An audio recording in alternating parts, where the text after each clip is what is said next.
Siempre que he dado charlas sobre la historia de Extremadura, eh, he insistido en que no solo Cortés y no solo Pizarro, porque precisamente el siglo XVI, Extremadura en el siglo XVI, yo creo que está a la altura, bueno, europea, a la altura de Europa en pensamiento y en arte.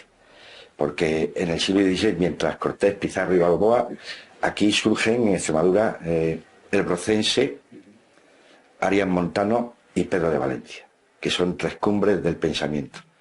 Aquí se tejen los pañales, en frase de Prudencio, del drama patrio, con Naharro, Miranda y Carvajal, que gracias a ellos luego pueden entrar en la escena triunfalmente Calderón y Lope.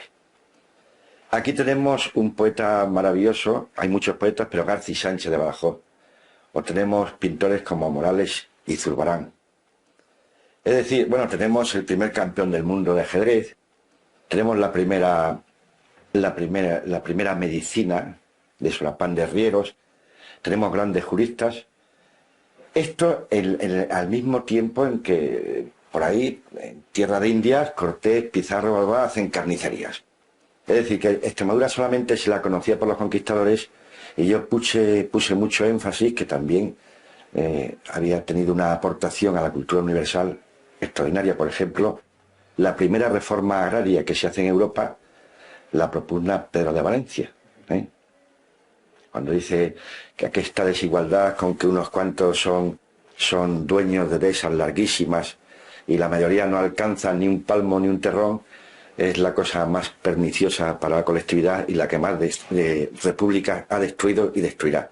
Y propone una reforma agraria modernísima. Reparto de tierras, y no solamente reparto de tierras, sino que el Estado subvencionase con dinero para atender a las primeras cosechas y tal. Esto ocurre en el siglo XVI en Extremadura, la primera reforma. Hay un esfuerzo muy importante de recuperar el lenguaje, porque como no recuperemos el lenguaje los escritores, el sistema está destruyendo el lenguaje.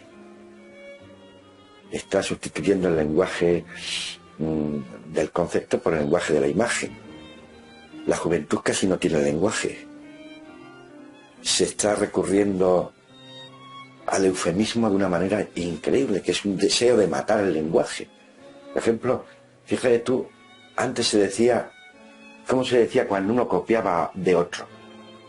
Se decía plagio. Ahora se lo llama intertextualidad. ¿A qué extremos estemos llegando? Para quitarle hierro, intertextualidad. No, ese es un ladrón de las ideas de otros y se llamaba plagio. Entonces el lenguaje se está destruyendo de una manera acelerada. La gente joven hoy día se maneja con poquísimas palabras. De ahí ahora se han dado cuenta de que hay una cosa que se llama fracaso escolar. El fracaso escolar empieza con el fracaso del lenguaje. Porque somos palabras, somos lenguaje, somos ideas. Si no tienes palabras, no tienes ideas. Si no tienes palabras, no tienes conceptos. Somos racionales. Entonces, yo creo que una de las funciones que tiene el escritor hoy día es salvar el lenguaje. Salvar el lenguaje. Y el lenguaje se había refugiado en el medio rural. Ya cada vez sobreviven menos campesinos que tenían un lenguaje cosmogónico maravilloso, que yo los he escuchado mucho, porque el hombre de Madrid dice, salí de merienda y me puse debajo de un árbol, pero el campesino dice, me puse debajo de una encina o debajo de un castaño o debajo de...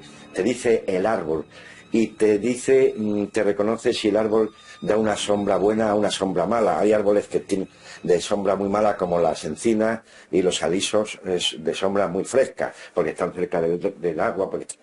El hombre de la ciudad dice, me senté en una silla, en un sillón. El hombre del pueblo te dice una butaquilla, un escaño, una tal... Es decir, el lenguaje rural era riquísimo, pero se están muriendo los últimos campesinos ya que quedaban y se está desapareciendo el lenguaje. Entonces, únicamente se puede refugiar en las novelas, haciendo una labor de reconstrucción que ahí queda, claro. Víctor, la persona, se ha ido y la lloramos. Víctor Chamorro, el escritor, labró el lenguaje, transmutó encina en gramática, logró una prosa grande como la tierra, henchida de substancia. Nos dejó obras insustituibles. Él permanece.